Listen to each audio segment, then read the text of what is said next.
හොඳයි. අද ඔයාලා මේ වීඩියෝ එකට එකතු වෙලා තියෙන්නේ 10 වසරේ පළවෙනි පාඩම වන ඉතිහාසයේ හැදෑරීමේ මූලාශ්‍ර කියන පාඩම ඉගෙන ගන්න. හොඳයි. අපි දැන් බලමු මේ පාඩමෙන් කියවෙන්නේ මොකක් ගැනද කියලා. මුලින්ම මේ පාඩමේ විසඳුමක් විතර අපි ගත්තොත් ඉතිහාසය කියලා කියන්නේ අපේ රටේ සහ ලෝකයේ හැම රටකටම තියෙන දෙයක්. හැම දෙයකටම ඉතිහාසය කියලා දෙයක් තියෙනවා. එතකොට අපි 6 වසරේ ඉඳන්ම 11 වසර දක්වාම අනිවාර්ය විෂයක් විදිහට ඉතිහාසය කියන විෂය ඉගෙන ගන්නවා. අපි එතකොට ඉතිහාසය කියන විෂය පිළිබඳව අපි සතුව යම්කිසි දැනුමක් තියෙනවා. දැන් අපි යන්නේ 10 වසර පළවෙනි පාඩම වෙන ඉතිහාසයේ හැදෑරීමේ මූලාශ්‍ර ගැන ඉගෙන ගන්න. හොඳයි. ඉතිහාසය හදාරන්න නම් අපිට මූලාශ්‍රය අවශ්‍ය වෙනවා.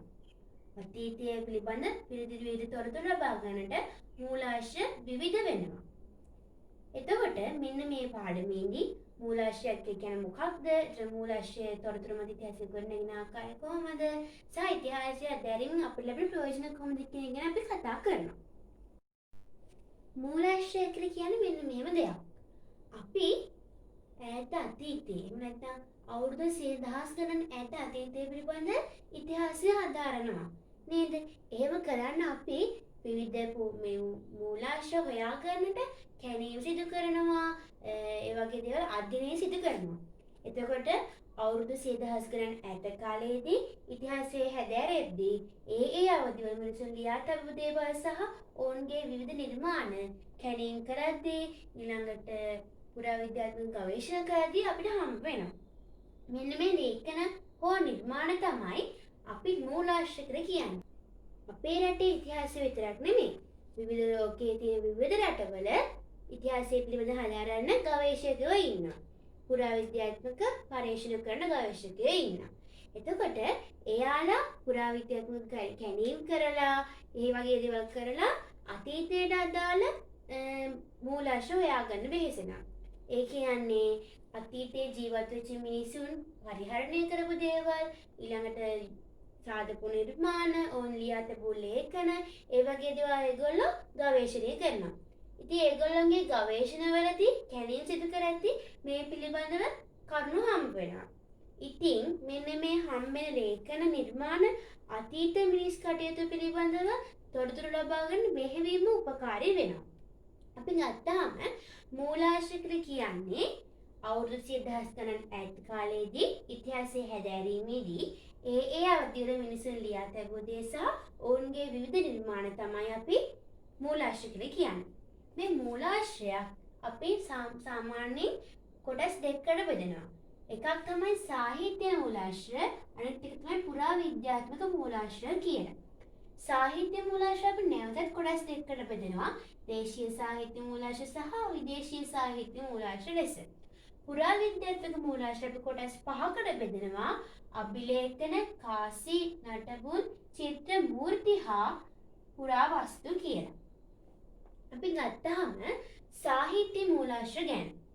සාහිත්‍ය මූලාශ්‍ර කියන්නේ ශ්‍රී ලංකාව විතරක් නෙමෙයි වෙනත් රටවලත් හැම ලෝකයේ තියෙන අනිත් හැම රටකම එයාලා තමන්ගේ ඉතිහාසය පිළිබඳව සහ ඒ කාලවකවානුවල ජීවත් වෙච්ච මිනිසුන් විවිධ ග්‍රන්ථ සහ ලේඛන රචනා කරලා තියෙනවා. කැණීම් මගින් මෙන්න මේ ලේඛන හමු වෙලා තියෙනවා. මෙන්න මේවට තමයි අපි සාහිත්‍ය මූලාශ්‍ර කියලා කියන්නේ. අපි ප්‍රධාන වශයෙන් මෙහිදී සාකච්ඡා කරන්නේ ලංකාවේ ඉතිහාසය ගැනනේ. ඒ හින්දා අපි ශ්‍රී ලංකාවේ සාහිත්‍ය මූලාශ්‍ර ගැන තමයි අවධානය යොමු කරන්නේ. එතකොට ශ්‍රී ලංකාවේ සාහිත්‍ය මූලාශ්‍ර දේශීය සහ විදේශීය කියලා කොටස් දෙකකට බෙදෙනවා. අදින් වසර 2000කට පමණ පෙර සිට ලාංකිකයන් විසින් ගද්‍ය හා පද්‍ය වශයෙන් වරින් වර ලියන ලද කෘති දේශීය සාහිත්‍ය මූලාශ්‍ර කියලා හඳුන්වනවා.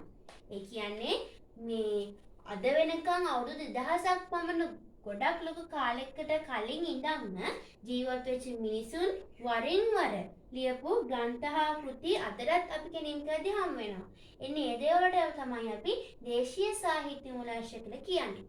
ඊළඟට විදේශීය සාහිත්‍ය මූලාශ්‍ර කියන්නේ මෙන්න මෙහෙමයි. විදේශීය සාහිත්‍ය මූලාශ්‍ර කියන්නේ විදේශිකයන් විසින් අපේ රට පිළිබඳ තොරතුරු සඳහන් කරමින් ලියන ලද කෘති. අපි ගත්තාම විදේශීය සාහිත්‍ය මූලාශ්‍ර ලියවිච්ච විදි දෙකක් කැපී පෙනෙනවා. ඒව තමයි විදේශීය සාහිත්‍ය මූලාශ්‍ර කිව්වම කොටස් දෙකකට කැඩෙනවා. ඒවා ලියවිච්ච ආකාරය අනුව එකක් තමයි අපේ රටට ඇවිල්ලා අපේ රට පිළිබඳ තොරතුරු දැනගෙන අපේ රටෙන් අත්දැකීම් රාශියක් ලබාගෙන ග්‍රන්ථ ලියපු අය. සහ අනිත් එක තමයි අපේ රටට ඇවිල්ලා නැහැ. එයාලා ඒගොල්ලෝ අපේ රටට ඇවිල්ලා නැහැ. නමුත් අපේ රටට ආපු අය කොටසක් ඉන්නවනේ. අන්න එයාලගෙන් තොරතුරු දැනගෙන අපේ රට පිළිබඳ තොරතුරු සඳහන් කරමින් ලියපු කට්ටිය. ඒ කියන්නේ දේශීය සාහිත්‍ය මූලාශ්‍ර කියන්නේ අදින් වසර 2000කට පමණ පෙර සිට ලාංකිකයන් විසින් වරින් වර තොරතුරු සඳහන් කරමින් ලියන ලද කෘති. විදේශීය සාහිත්‍ය මූලාශ්‍ර කියන්නේ විදේශිකයන් විසින් අපේ රටට ශ්‍රී ලංකාව පිළිබඳ රචනා කරමින් ලියන ලද කෘති. ඒතර විදේශීය සාහිත්‍ය මූලාශ්‍ර අපි කොටස් දෙකකට බෙදනවා. ඒ කොටස් දෙක තමයි එකක් තමයි ලංකාවට ඇවිල්ලා ඒගොල්ලෝ අත්දැකීම් ලබාගෙන ඊට පස්සේ යාලා ලියපු කෘති. අනිත් එක් කට්ටිය තමයි අපේ රටට අපේ ලංකාවට ඇවිල්ලා නැහැ. මෙයාලා ඇවිල්ලා තොරතුරු දැනගෙන අත්දැකීම් බහුල විලා එහෙම වෙලා තමයි යාලා රචනා කරලා තියෙන අපේ රට පිළිබඳ තොරතුරු. මෙතෙන්දී මේගොල්ලෝ අපේ රටට ඇවිල්ලා නැහැ. නමුත් මෙන්න මෙයාලගෙන් තොරතුරු දැනගෙන එයාලා රචනා කරා අපේ රට පිළිබඳ තොරතුරු. අපේ රටට එන්නේ නැතුව ආපු අයකින් තොරතුරු අහලා අපේ රට පිළිබඳ ග්‍රන්ථ ලිව්වා අය. මෙන්න මේ විදිහට විදේශීය සාහිත්‍ය මූලාශ්‍ර අපිට කොටස් දෙකකට බෙදන්න පුළුවන්. හොඳයි. අපි දැන් දේශීය සාහිත්‍ය මූලාශ්‍ර ගැන තවදුරටත් සවිස්තරාත්මකව බලමු. දේශීය සාහිත්‍ය මූලාශ්‍ර කියන්නේ අදින් වසර 2000කට පමණ පෙර සිට ලාංකිකයන් විසින් ගද්‍ය හා පද්‍ය වශයෙන් වරින් වර ලියන ලද කෘති. ගත්තාම දේශීය සාහිත්‍ය මූලාශ්‍ර අතරින් විශේෂයෙන් කැපී පෙනෙන ග්‍රන්ථ දෙකක් පිළිබඳ අපි අවධානය යොමු කරනවා. එකක් තමයි දීපවංශය. අනිත් එක තමයි මහා වංශය.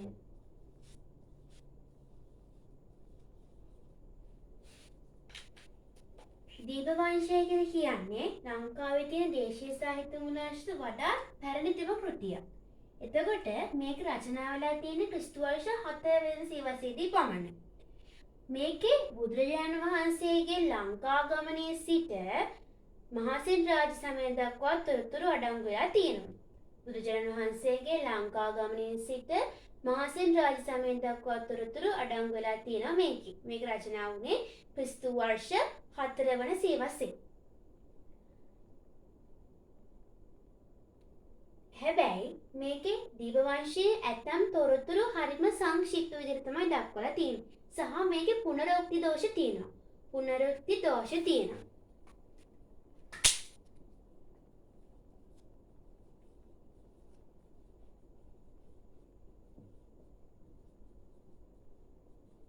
අන්න ඒකට විසඳුමක් විදිහට තමයි මහා වංශය රචනා කරලා තියෙන්නේ.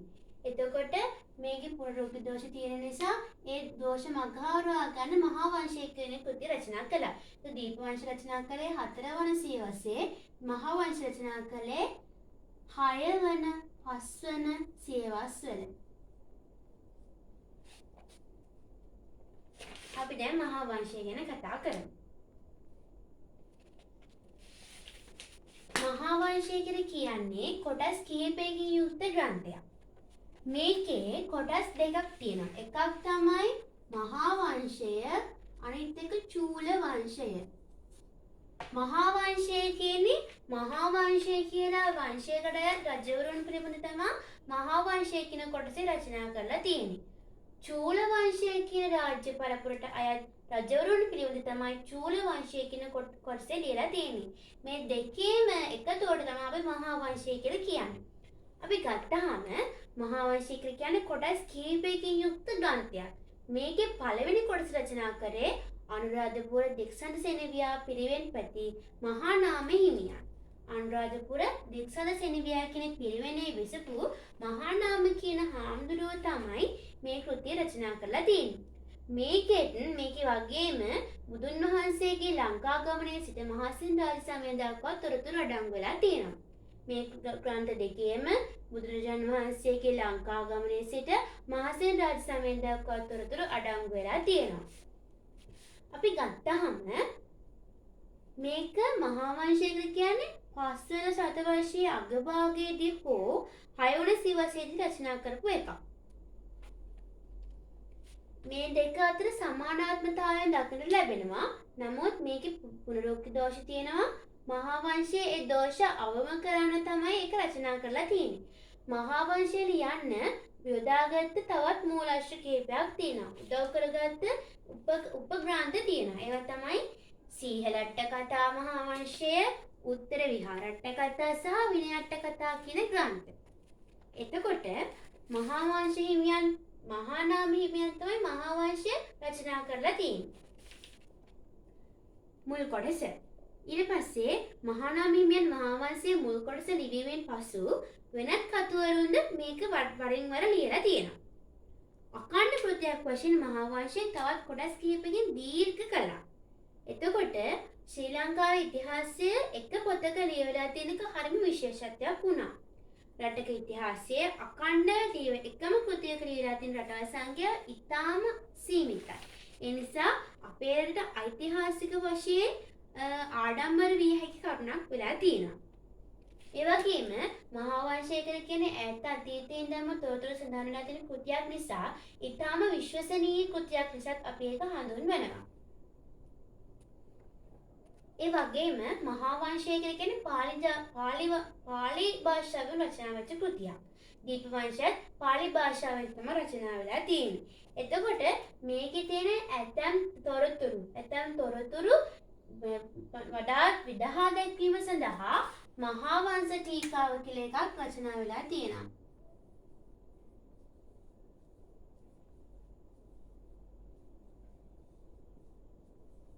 මේකට වංශාත්තප්ප කාසිනිකයක් කියනවා.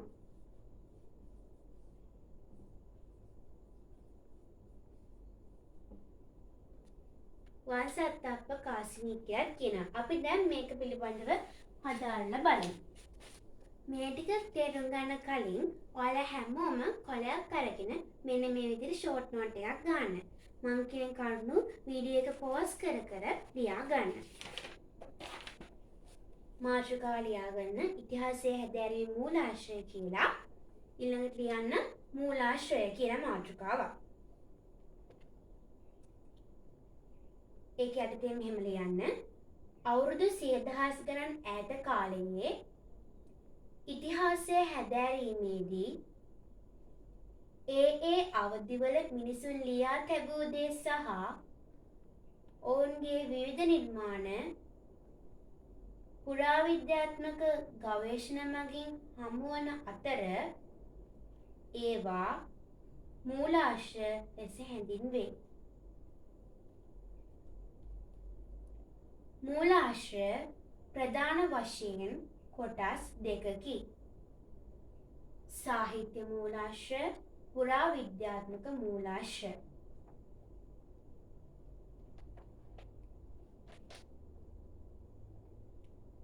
සාහිත්‍ය මූලාශ්‍රය කියලා මාතෘකාවක් දාලා ලියන්න. සාහිත්‍ය මූලාශ්‍රය අනුව ඉතිහාසයේ හැදෑරීමට යොදාගත හැකි රචනා කරන ලද මූලාශ්‍ර වේ. සාහිත්‍ය මූලාශ්‍රය ප්‍රධාන වශයෙන් කොටස් දෙකකි.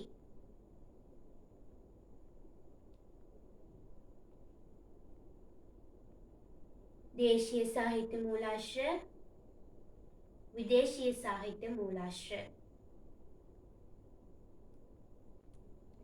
දේශීය සාහිත්‍ය මූලාශ්‍රය කියලා මාතෘකාවක් දාලා ලියන්න. අදින් වසර 2000කට පමණ පෙර සිට ලාංකිකයන් විසින් ගද්‍ය හා පද්‍ය වශයෙන් වරින් වර ලියන ලද කෘති වේ. අදින් වසර 2000කට පමණ පෙර සිට ලාංකිකයන් විසින් ගද්‍ය හා පද්‍ය වශයෙන් වරින් වර ලියන ලද කෘති දේශීය සාහිත්‍ය මූලාශ්‍ර වේ. හොඳයි. දේශීය සාහිත්‍ය මූලාශ්‍ර තවදුරටත් විස්තර කරලා ලියමු. එක තරුවක් දාලා ලියන්න. මේක ෂෝට් නෝට් එකක් වශයෙන් අපිට යොදා ගන්න පුළුවන් නිසා තරු දාලා ලියුවාම මතක හිටිනවා. ඒ නිසා තරුවක් දාලා ලියන්න. ශ්‍රී ලංකාවේ දේශීය සාහිත්‍ය මූලාශ්‍ර අතර වඩාත් පැරණිතම කෘතිය දීපවංශයයි. දීපවංශය කියන වචනේ හයිලයිට් කරගන්න. ඊළඟට දීපවංශය කියලා අනුමාතෘකාවක් යොදන්න.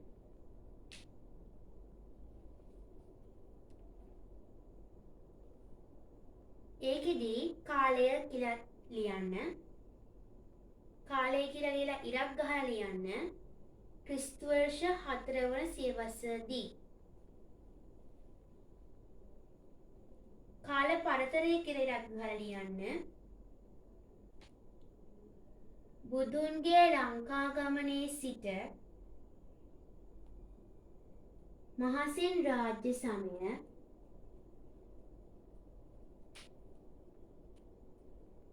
බුදුන්ගේ ලංකා ගමනේ සිට මහසෙන් රාජ්‍ය සමය අවසානය තෙක්. ඊළඟට තරුවක් දාලා ලියන්න විශේෂයි කියලා. මෙහි පුනරුක්ති දෝෂ දක්නට ලැබේ. එම නිසා අඩුපාඩු වඩා අඩු කෘතියක් වශයෙන් මහා වංශය රචනා කොට ඇත. මහා වංශය කියන මාතෘකාවක් දාන්න. තරුවක් දාලා ලියන්න. මෙය කොටස් කිහිපකින් යුක්ත ග්‍රන්ථයකි.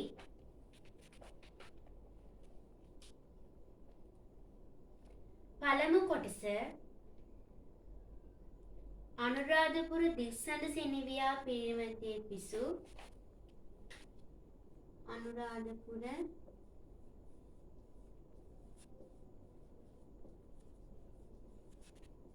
දිස්සඳ සෙනෙවියා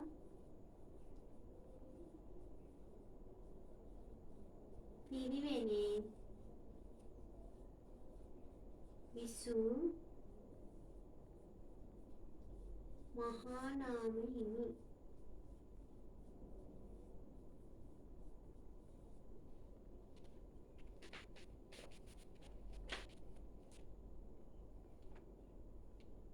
ඊළඟට එක කියලා කාලය කියලා දාලා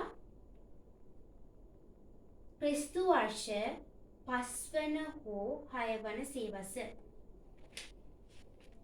ක්‍රිස්තු වර්ෂ 5 වන හෝ 6 වන සියවස. වණහනක් ඇතුළේ ලියන්න මුල් කොටස. දෙවැනි එක කාල පරතරය. බුදුන්ගේ ලංකා ගමනේ සිට මහසෙන් රාජ්‍ය සමය අවසානය තෙක්.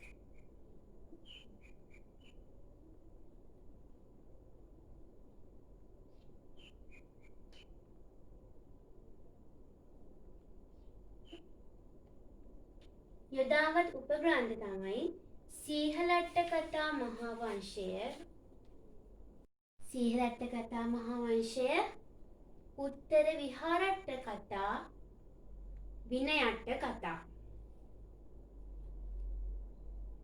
අර්ථ විවරණය කියන එක දාලා ලියන්න. තරුද දාලා ලියන්න.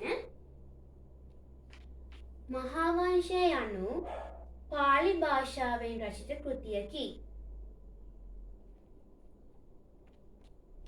ඊළඟ තරුව එහි ඇතැම් තැන් තවත් විස්තර කිරීම සඳහා අර්ථ විවරණයක් ලෙස මහා වංශ ටීකාව හෙවත් මහා වංශ ටීකාව හෙවත් වංශත්තප්ප කාසිනී රචනා වී ඇත. හොඳයි. අපේ රටේ විවිධ යුග තිබ්බා. ඒවා තමයි අනුරාධපුරය, පොළොන්නරුව, දඹදිවිය, යාපහුව, කුරුණෑගල, ගම්පොළ, රයිගම ඔය වගේ ගොඩක් යුගවල තිබ්බා. එතකොට මේ එක එක යුගවලදී රචනා වෙච්ච ග්‍රන්ථ අපිට යුග අනුව බෙදන්න පුළුවන්. රජරට ශිෂ්ටාචාර සමයේදී බොහෝ අවස්ථාවලදී ලියවිලා තියෙන්නේ ධර්ම ග්‍රන්ථ. ගොඩක්ම ඒ කාලේ අනුරාධපුර පොළොන්නරුව කාලයේදී මිනිසුන්ගේ වැඩි නැඹුරුවක් තිබ්බේ ආගමික කටයුතු සඳහා. ඒ නිසා ග්‍රන්ථ කතෝරුණොත් නැඹුරු වුණේ බෞද්ධ ග්‍රන්ථ ලියන්න.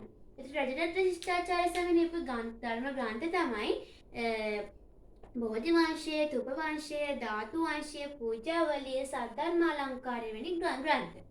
ඊළඟට අපි ගත්තාම ශාසන ඉතිහාසය පිළිබඳ ඉගෙන ගන්න පුළුවන් නිකාය සංග්‍රහය හේවත් ශාසනාවතාරය, ඊළඟට දේශපාලන තොරතුරු ඉගෙන ගන්න පුළුවන් රාජාවලිය වගේ කෘති ගම්පොළ ඉඳලා කෝට්ටේ යුගය දක්වා ලියවිච්ච කෘති. ඒතර රජරට ශිෂ්ටාචාර සමයේදී යුගයේදී ලියුනේ ධර්ම ග්‍රන්ථ වන සද්ධර්මාලංකාරය, බෝධි වංශය, ධාතු වංශය, තුප වංශය වගේ ඒක ග්‍රන්ථ. ඉතින් ගම්පොළ සිට කෝට්ටේ යුගය දක්වා ලියවිච්ච කෘති තමයි එකක් තමයි නිකාය සංග්‍රහය හෙවත් ශාසනාවතාරය. දෙවැනි එක තමයි රාජාවලිය. මේ ශාසනාවතාරය හෙවත් නිකාය සංග්‍රහය කියන එක ලංකාවේ ශාස්ත්‍රීය ඉතිහාසය පිළිබඳ ලියවිලා තියෙන කෘතියක්. රාජාවලිය ශ්‍රී ලංකාවේ දේශපාලනික තොරතුරු පිළිබඳ සඳහන් වෙච්ච කෘතියක්. ඒ වගේම තියෙන එක විශේෂ කාරණයක් තමයි අපිට ඉදිරි පාඩම්වලදී හම්බ වෙනවා මීට වඩා තවත් සවිස්තරාත්මක විදිහට යුගවල කෘති විදිහට. දඹදිව යුගයේ කෘති පිළිවෙල අපි ඒතර අධ්‍යයනය කරනවා. ඒ වගේම කෝට්ටේ කියන්නේ සාහිත්‍යයේ ස්වර්ණමය යුගය. ඒකට හේතුව වෙන්නේ මේකේ රචනා වෙලා තියෙන මේ යුගයේ තමයි සාහිත්‍යයේ ප්‍රධානම සංදේශකාරය පහක් වෙන සරණී සංදේශය, හංස සංදේශය, පාරවි සංදේශය, ගිරාර සංදේශය සහ කෝපිල සංදේශය කියන සංදේශකාරය පහම රචනා වුණේ කෝට්ටේ යුගයේදී. ඒ නිසා කෝට්ටේ කියන යුගය සාහිත්‍ය ස්වර්ණමය යුගය කියලා අපි හඳුන්වනවා. ඊළඟ ගම්පොළ යුගයේදී තමයි ලංකාවේ ප්‍රථම සාහිත්‍ය සංදේශකාරය, පැරණිතම සංදේශකාරය වෙන මයුර සංදේශය රචනා වුණේ. ඊට අමතරව තවත් පැරණිතම සංදේශකාරයක් වෙන තිසර සංදේශය රචනා වුණේ ගම්පොළ යුගයේදී.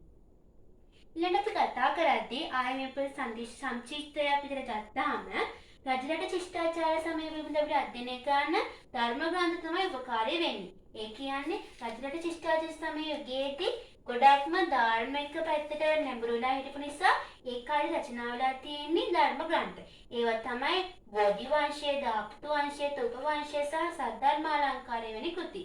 ඊළඟ ගම්පොළ කෝට්ටේ යුගයේ දක්වා රචනා වෙලා තියෙන කෘති තමයි ශාසනාවතාරය හෙවත් නිකාය සංග්‍රහය සහ දේශපාලනික තොරතුරු දැනගන්න පුළුවන් රාජාවලිය කියන කෘතිය. කෝට්ටේ සිට මහනුවර යුගයේ දක්වා ඉතිහාසය හැදෑරීමේදී සංදේශකාරය, හටන්කාරය සහ ප්‍රශස්තිකාරය පිළිබඳව තමයි අපි විශේෂ අවධානයක් යොමු කරන්නේ. ඊළඟට අපි ගත්තාම ඔයාලා ලියා ගන්න එක් යුගවල රචිත කෘති. රජරට ශිෂ්ටාචාර සමය කියලා ලියන්න. මේ අවස්ථාවලදී එන්නත මේ යුගයේදී ධර්ම ග්‍රන්ථ රාශියක් රචනා වී ඇත. උදාහරණ බෝධි වංශය, තුප වංශය, ධාතු වංශය. ඊළඟ එක ගම්පොළ සිට කෝට්ටේ. ලියන්න කෝට්ටේ සිට ගම්පොළ සිට කෝට්ටේ එක දෙවන ධර්මකීර්ති හිමියන් විසින් රචිත දෙවන ධර්මකීර්ති හිමියන් විසින් රචිත ශාසනාවතාරය හෙවත් නිකාය සංග්‍රහය. ශාසනාවතාරය හෙවත් නිකාය සංග්‍රහය. වරහන් ඇතුළේ ලියන්න ශාසනික තොරතුරු දැනගැනීම සඳහා. දෙවෙනි එක රාජාවලිය. වරහන් ඇතුළේ ලියන්න දේශපාලනික තොරතුරු. ඊළඟ යුගය කෝට්ටේ සිට මහනුවර දක්වා. තරුවක් දාන්න. මෙම යුගයේදී හටන් සංදේශ සහ ප්‍රශස්ති රචනා වී ඇත. තවත් තරුවක් ලියන්න. කෝට්ටේ යුගයේදී සංදේශ කාව්‍ය 5ක් රචනා වී ඇත. කෝට්ටේ යුගයේදී සංදේශ කාව්‍ය 5ක් රචනා වී ඇත. පල්ලෙහාට ලියන්න. සැරලිහිණි, හංස, පරවි, කෝකිල, ගිරා. ඊළඟට අපි අවධානය යොමු කරන කරුණු කිහිපයක් තියෙනවා සාහිත්‍ය මූලාශ්‍රයක් හදාරද්දී. අපිට හිතමතේට එහෙම සාහිත්‍ය මූලාශ්‍රය අපිට අවශ්‍ය නිගමනට එළවෙන්න බෑ. අපි සාහිත්‍ය මූලාශ්‍රයක් අධ්‍යයනය කරද්දී කරුණු 4ක් පිළිබඳ ප්‍රධාන වශයෙන් අවධානය යොමු කරන්න ඕනේ. එකක් තමයි මේ මූලාශ්‍ර රචනා වෙච්ච කාලය මොකක්ද කියන එක. හරිද? රචනා වෙච්ච කාලේ දැන් අපි ඉස්සර කතා කළා මේ රචනට ශිෂ්ටාචාර සමයේදී මේ ග්‍රන්ථ ලියවුණා, ඊළඟ කෝට්ටේ යුගයේදී මේ ග්‍රන්ථ ලියවුණා. ඒ විදිහට අපිට අවදි වල වෙන් කරන්න හැකියලා තියෙන්නේ මේ මූලාශ්‍ර පිළිබඳ අධ්‍යයනය කරන පුද්ගලයන් විසින් කාලය පිළිබඳව යම්කිසි අවධානයක් යොමු කරලා තිබ්බ නිසා. ඒ නිසා තමයි අපිට අදට පුළුවන් වෙලා තියෙන්නේ මෙන්න මේ යුගයේ මේ කෘති, අර යුගයේ අර කෘති ඒ විදිහට අපිට වෙන් කරන්න පුළුවන් වෙලා තියෙන්නේ එන්නේ ඒ නිසා. ඉතින් කතුවරයා අපිට කතුවරයා ප්‍රධාන වශයෙන්ම වැදගත් වෙනවා. මොකද කතුවරයා මොන ජාතිකයේද, කතුවරයා මොන වගේද, ඒ කියන්නේ කතුවරයාගේ දැනුම් මට්ටම පිළිබඳව ඒ වගේ දේවල් කෘතියක් අධ්‍යයනය කරද්දී ටිකක් විතර අපිට උවමනා වෙනවා. උදාහරණයක් විදිහට අපි මහා වංශය ගැන කතා කරද්දී කිව්වා ඒකේ පළවෙනි කොටස මහා අනුරාධපුර දික්සඳ පිරිසේවියා පිටුනේදී මහා නාමීය වංශය රචනා කරා කියලා. ඒ අනුව උන්වහන්සේ භික්ෂුන් වහන්සේ නමක්. දැනුමෙන් පෝෂිත කෙනෙක් විදිහට අපිට මේ බලන්න පුළුවන්. ඒක කතුවරයාගේ පිළිබඳව දැනගැනීමත් අපිට බෙහෙවින් උපකාරී වෙනවා සාහිත්‍ය මූලාශ්‍රය පිළිබඳ නිගමනට එළවෙද්දී. ඊළඟ කතුවරයාගේ අරමුණුත් අපිට මේ අවස්ථාවේදී ගොඩක් උවමනා වෙනවා. දැන් අපි ඉස්සෙල්ල කිව්ව මහා වංශය. මහා වංශය අපි කොටස් දෙකකට ප්‍රධාන වශයෙන් බෙදලා. මහා වංශය කියන්නේ කොටස් අවශ්‍යකින් යුක්ත ග්‍රන්ථයක්. ඊට අමතරව මහා වංශය අපි තවත් නිර්ණායකයක් පදනම් මත තවත් නිර්ණායකයක් මත අපි කොටස් දෙකකට බෙදනවා. එකක් තමයි චූල වංශය, අනිත් එක මහා වංශය. අන්න එතෙන්දී කතුවරයාගේ අරමුණක් අපිට උත්තරලා පේනවා. ඒකෙදි මේ එක එක රාජ්‍ය වංශවලට අයත් රජවරුන් පිළිබඳ එක එක වංශවල රචනා වෙලා තියෙනවා. චූල වංශය, චූල වංශයට අයත් රජවරුන්, මහා වංශයේ මහා වංශයට අයත් රජවරුන් සඳහන් කරලා තියෙනවා. ඒ අනුව රජවරුන්ගේ රාජ්‍ය පරම්පරාව පිළිබඳ කතුවරයා අවධානය යොමු කරලා තියෙනවා. ඊට අමතරව කතුවරයාගේ අරමුණු වෙලා තිබ්බේ මහා වංශේ නම් බුදුන් වහන්සේගේ ලංකාගමනේ සිට මහා සෙන් රාජ සමය දක්වා තොරතුරු අඩංගු කිරීම. ගන්න එක අරමුණක් එයාගේ. සහ දීප වංශයේ තිබුණ ඇතැම් පුරෝක්ති දෝෂ අවම කර ගැනීම සඳහා තමයි මහා වංශය රචනා කරලා තියෙන්නේ. එහෙනම් කතුවරයාගේ අරමුණ යටතට එනවා අන්න ඒ වගේ දේවල්. කරුණු සපයාගත් ආකාරයට හඳුන්වන ඉච්චන තමයි මහා වංශයට නම් දීප වංශයේ උපකාරී කරගත්තා. ඊට අමතරව සීලට්ඨ කතා, මහා වංශයේ උත්තර විහාරට්ඨ කතා සහ විනයට්ඨ කතා කියන ග්‍රන්ථත් උපයෝගී කරගත්තා. ඔන්න ඔය තමයි රචනා වෙච්ච ග්‍රන්ථවල අපි අවධානය යොමු කරන කරුණු. පළවෙනි ලියන්න.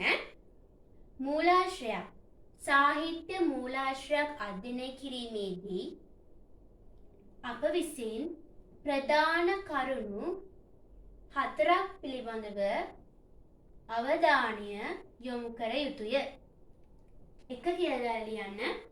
මූලාශ්‍ර රචනා වූ කාලය. උදාහරණ ලියන්න. මහා වංශය ක්‍රිස්තු වර්ෂ 6 වන සියවසේදී රචනා වී ඇත.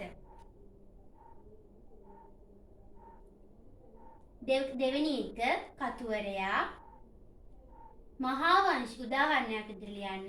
මහා වංශය මහා නාම හිමියන් විසින් රචනා වී ඇත. කතුවරයාගේ අරමුණු උදාහරණ ලියන්න. පළවෙනි උදාහරණේ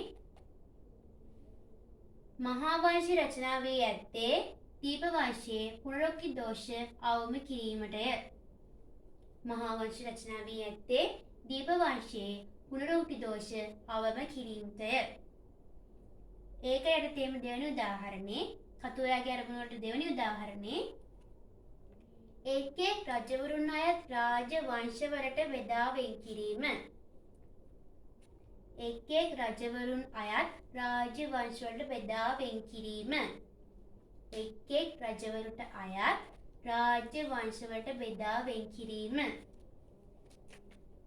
කතුරාගේ අරමුණ යටතේ තුන්වෙනි උදාහරණේ බුදුන්ගේ ලංකා ගමනේ සිට තොරතුරු දැක්වීම සඳහා. බුදුන්ගේ ලංකා ගමනේ සිට තොරතුරු දැක්වීම සඳහා. ඊළඟ හතරවෙනි එක තමයි කරුණු සපයාගත් ආකාරය. ඒක යටතේදී උදාහරණයක් විදිහට ලියන්න.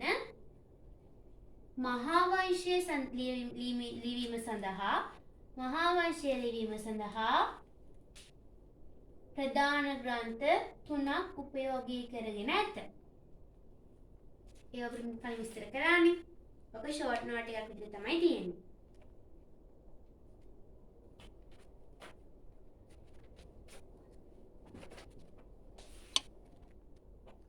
දැන් අපි විදේශීය සාහිත්‍ය මූලාශ්‍ර පිළිබඳව ඉගෙන ගමු. මුලින්ම මම විදේශීය සාහිත්‍ය මූලාශ්‍ර කියන්නේ මොකක්ද කියලා ආයෙසරක් කියනවා.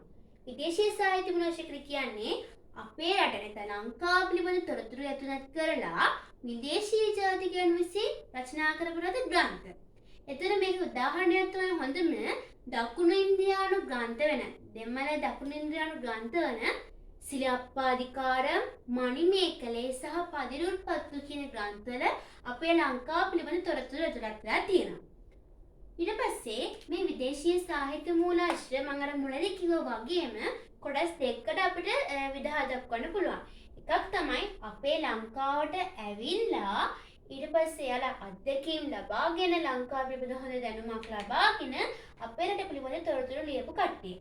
අනිත් අය තමයි කවදාවත්ම අපේ රට ඇවිල්ලා නැහැ. කවදාවත් අපේ රට ඇවිත් නැහැ. හැබැයි මේ ආපු අයගෙන් තොරතුරු දැනගෙන අපේ ලංකාව පිළිබඳ ලියපු අය. ඇවිල්ලා අත්දැකීම් ලබාගෙන ලියපු අය කොටසකුත් ඉන්නවා සහ කවදාවත් ලංකාවට ඇවිල්ලා නැතුව හැබැයි මෙයාලගෙන් තොරතුරු දැනගෙන රචනා කරපු අය කොටසක් ඉන්නවා. එතකොට හැබැයි මේ දෙක අතරින් වඩාත් විශ්වසනීය මූලාශ්‍ර වෙන්නේ මොකක්ද? වඩාත් විශ්වසනීය වෙන්නේ අපේ රටට පැමිණිලා රචනා කරපු අය. ඒකට හේතුව වෙන්නේ ඒගොල්ලෝම අත්දැකීම් ලබාගෙන තිනවා. මෙයාලා අත්දැකීම් ලැබපු අයගෙන් වක්‍ර විදිහට තොරතුරු ලබාගෙන තමයි රචනා කරලා තියෙන්නේ. ඒ නිසා ගොඩක් විශ්වසනීය මූලාශ්‍ර වෙන්නේ මේවා. එතකොට අපේ රටට පැමිණ අපේ රට පිළිබඳ තොරතුරු ලබාගෙන රචනා කරපු ග්‍රන්ථ මූලාශ්‍ර අපි කොටස් කීපයකට බෙදනවා. ඒවා තමයි චීන, අරාබි, පෘතුගීසි, ලන්දේසි, ඉංග්‍රීසි. චීන මූලාශ්‍රය තමයි පාහියන් හිමිගේ දේශාටන වාර්තා. උන්වහන්සේගේ දේශාටන වාර්තාව තමයි බෞද්ධ රාජධානි පිළිබඳ විස්තරය. ඊළඟට අරාබි මූලාශ්‍රය තමයි ක්‍රිස්තු වර්ෂ 1344 දී ක්‍රිස්තු වර්ෂ 1344 දී අපේ රටට ආපු ඉබන් බතූතා රචනා කරපු දේශාටන වාර්තාව. ඊළඟට පෘතුගීසි මූලාශ්‍රය තමයි රිබෙරෝගේ ලංකාව පිළිබඳ ග්‍රන්ථය.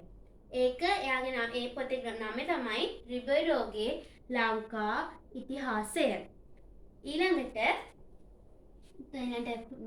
ලන්දේසි මූලාශ්‍රය එහෙම නැත්නම් රෙපරමාදු වක්තිකයන්ගේ මූලාශ්‍රය වෙලා තියෙන්නේ ෆිලිප්පස් බැල්ඩියස්ගේ ලංකා පිළිබඳ ග්‍රන්ථය. ඒක බැල්ඩියස්ගේ ලංකා පුරාවෘත්තයකට හඳුන්වනවා. ඊළඟට ඉංග්‍රීසි මූලාශ්‍රය වෙන්නේ අපි හැමෝම දන්න රොබර්ට් නොක්ස්ගේ එදා හෙළදිව කියන කෘතිය. මේ එදා හෙළදිව කියන එක පරිවර්තනය කළේ ඩේවිඩ් කරුණාරත්න කියන කෙනා. කොහොම හරි අපේ රටට ඇවිල්ලා අත්දැකීම් ලබාගෙන අපේ රට පිළිබඳ තොරතුරු ඇතුළත් කිරීමේ ග්‍රන්ථ රචනා කරපු මූලාශ්‍ර ටික තමයි චීන, අරාබි, පෘතුගීසි, ලන්දේසි, ඉංග්‍රීසි. ඒතර චීන එක තමයි පාහියන් හිමියන්ගේ දේශාටන වාර්තාව. ඊළඟට අරාබි එක තමයි ඉබන් බතූතාගේ දේශාටන වාර්තාව. පෘතුගීසි එක තමයි රිබෙරෝගේ ලංකාව පිළිබඳ ග්‍රන්ථය. ලන්දේසි එක තමයි ෆිලිප්පස් බැල්ඩියස්ගේ ලංකාව පිළිබඳ ග්‍රන්ථය. ඉංග්‍රීසි එක තමයි රොබර්ට් නොක්ස්ගේ එදා හෙළදිව. ඊළඟට අපේ රටට ඇවිල්ලා නැතුව හැබැයි මෙන්න මේ ආපු අයගෙන් තොරතුරු දැනගෙන ග්‍රන්ථ රචනා කරපු අය තමයි අය කියන්නේ අපි මුලින්ම ඒගොල්ලෝ මූලාශ්‍ර හතරකට බෙදෙනවා. එකක් තමයි ග්‍රීක, රෝම, චීන, පෘතුගීසි. ඔය විදිහට. ඒතර ග්‍රීක මූලාශ්‍ර තමයි ඇරිස්ටෝටල්ගේ රිමොන්ඩෝ කෘතිය, මෙගසිතිනිස්ගේ ඉන්දිකා කෘතිය, ඔරිසිප්ලිස්ගේ වාර්තා වගේ දේවල්. රෝම මූලාශ්‍රයට එන්නේ ක්ලෝඩියස් ටොලමිගේ ලංකා සිතියම, ක්ලෝඩියස් ටොලමිගේ භූගෝල ශාස්ත්‍ර ප්‍රවේශ ග්‍රන්ථය, ඊළඟට ප්ලීනිගේ නැචරල් හිස්ටෝරියා වගේ ග්‍රන්ථ. ඊළඟට චීන එක වෙන්නේ හියුන් සියෑන් හිමියන්ගේ දේශාටන වාර්තාව. ඊළඟට පෘතුගීසි මූලාශ්‍රය වෙන්නේ ෆෙනා ඕඩී ක්වේරස් කියතුමාගේ ලංකාව පිළිබඳ ග්‍රන්ථ. අපි දැන් මේ එක එක පිළිබඳව නැවතත් කිව්වොත් අපේ රටට පැමිණිලා රචනා කරපු ග්‍රන්ථ අපි කොටස් 5කට බෙදෙනවා. ඒව තමයි චීන, අරාබි, පෘතුගීසි, ලන්දේසි, ඉංග්‍රීසි. මේක අපි බෙදෙන නොපැමිණි අයගේ කොටස් 4කට බෙදෙනවා. ග්‍රීක, රෝම, චීන, පෘතුගීසි කියලා. හරි. දැන් අපි විදේශීය සාහිත්‍ය මූලාශ්‍ර කියලා මාතෘකාව අතර ලියමු. ලංකාව පිළිබඳ තොරතුරු ඇතුළත් කරමින් විදේශිකයන් විසින් රචනා කරන ලද ග්‍රන්ථ විදේශීය සාහිත්‍ය මූලාශ්‍ර වේ. උදාහරණ දකුණු ඉන්දියාවේදී රචිත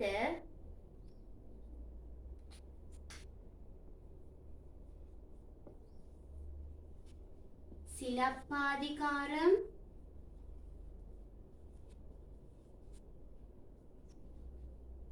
මණිමේකලයි,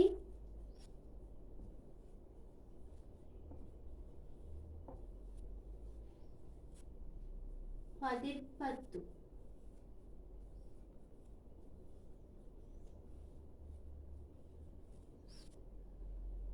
මේ දෙන highlight කරගන්න.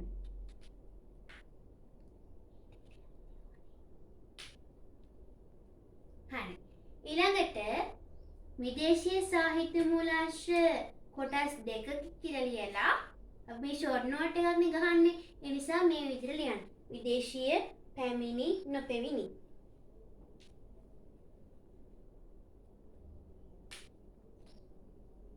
පැමිණියක යටතේ ලියන්න 1 චීන මූලාශ්‍රය, පාහියන් හිමි, පාහියන් හිමි.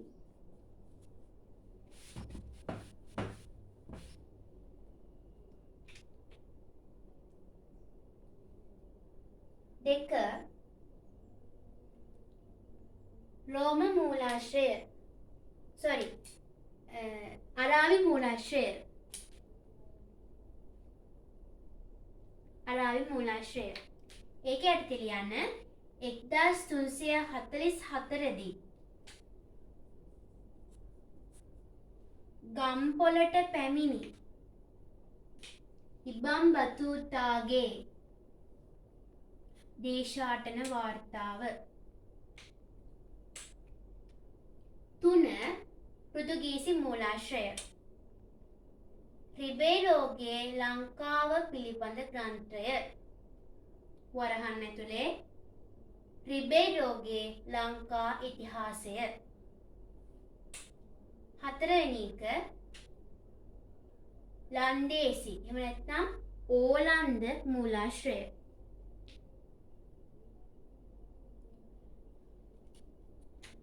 ෆිලිප්පස්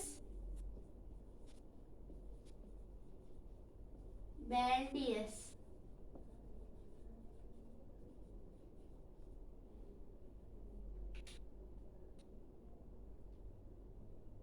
ෆිලිප්පස් බැල්ඩියස්ගේ ලංකාව පිළිබඳ ග්‍රන්ථය. වරහන් ඇතුලේ බැල්ඩියස්ගේ ලංකා පුරාවෘතය, බැල්ඩියස්ගේ ලංකා පුරාවෘතය.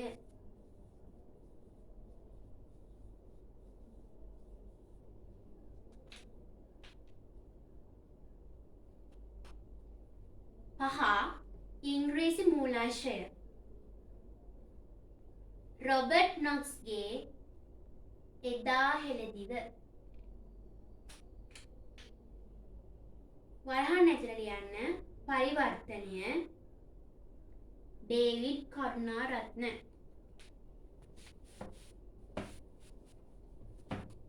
ඩේවිඩ්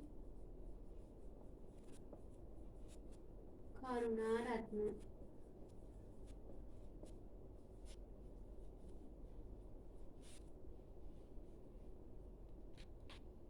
ඊළඟට නොපෙමිණි යටතේ ලියන්න 1 ග්‍රීක මූලාශ්‍ර. ඇරිස්ටෝටල්ගේ ඩිමොන්ඩෝ කෘතිය.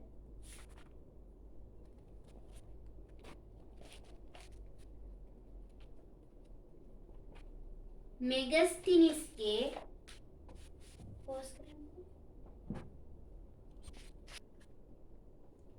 හරි දැන් නොපෙමිණි පැත්තේ ලියන්න ග්‍රීක මූලාශ්‍රය. උදාහරණ ඇරිස්ටෝටල්ගේ ඩිමුන්ඩු කෘතිය.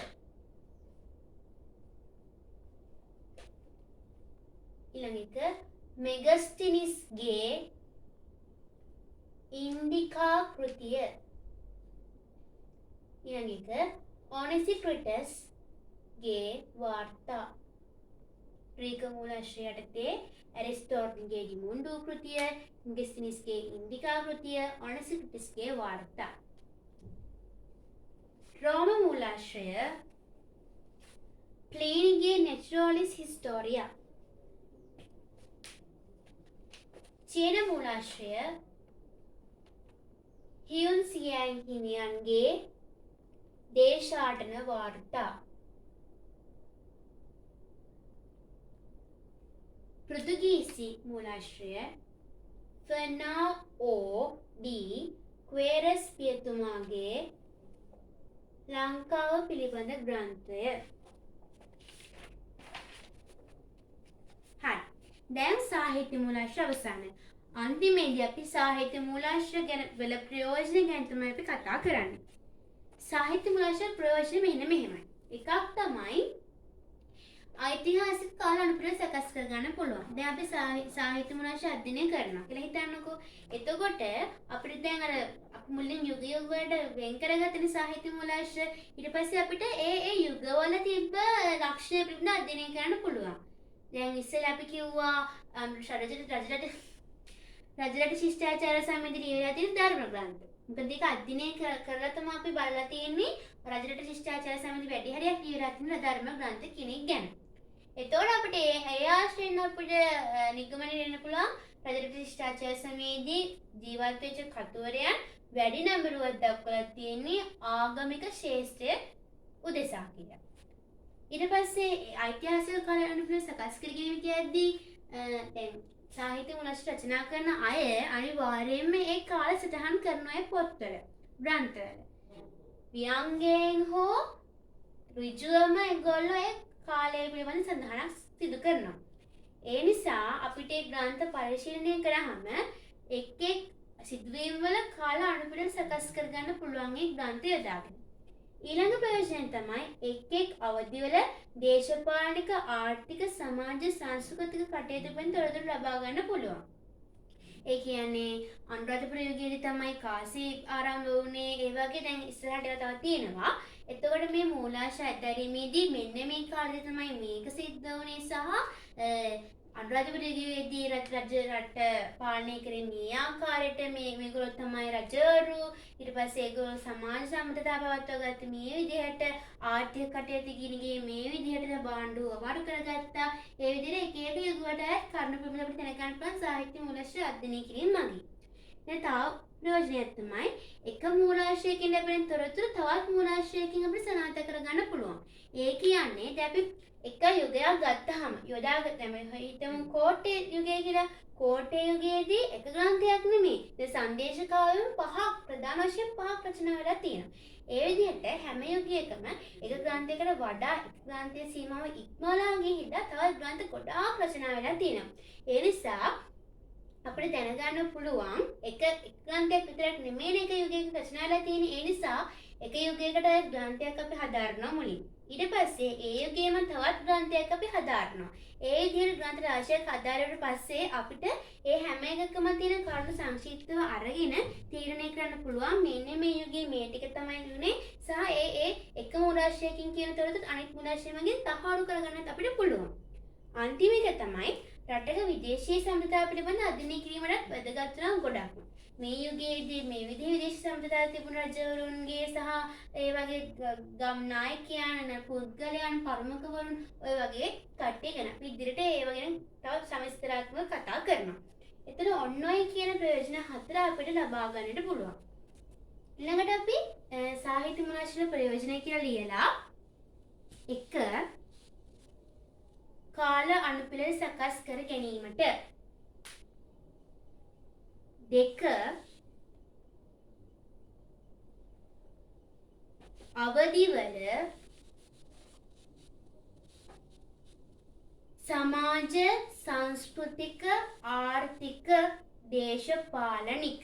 සමාජ සංස්කෘතික ආර්ථික දේශපාලනික තොරතුරු ලබාගත හැකිය.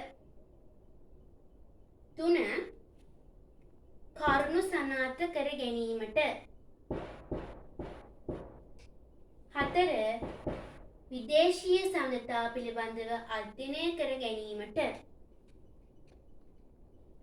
එතකොට මේ සාහිත්‍ය මූලාශ්‍ර හදාරද්දී මේ විදේශීය සම්ප්‍රදාය අධ්‍යයනය කිරීම ගැන කතා කරද්දී ඒ ගොඩාක් ඉස්සර කාලේදී සහ මෑතක් වෙනකම් විදේශීය සම්ප්‍රදාය පිළිබඳව අපි අධ්‍යයනය කළාම සමහර අවස්ථාවලදී නූතන කාලයේදී තවත් ප්‍රසංග විදේශීය සම්ප්‍රදාය පවත්වා ගන්න යද්දී අන්නේ කියන තොරතුරු ප්‍රයෝගී කරගන්න වෙනවා. ඒ කියන්නේ අතීත කාලේදී පවත්වාගත් විදේශීය සම්ප්‍රදාය මේ දැන් කාලෙදිත් අපිට උපයෝගී වෙනවා. ඒක කොහොමද විදේශීය සම්ප්‍රදාය හදාගත්තේ පවත්වාගෙන ගියේ කොහොමද කියන ගැන අදටත් ඒව වටිනවා. දැන් අපි ඉන්න සාහිත්‍ය මුලාශ්‍රය ගැන සම්පූර්ණයෙන්ම කරුණු දැනගෙන ඉවරයි. පුරාවිද්‍යාත්මක මුලාශ්‍රයේ තොරතුරු දැනගැනීමට මගේ ඊළඟ වීඩියෝ එකත් එක්ක ඔයගොල්ලන්ට සහභාගී වෙන්න පුළුවන්. එහෙනම් හැමෝටම සුබ දවසක්.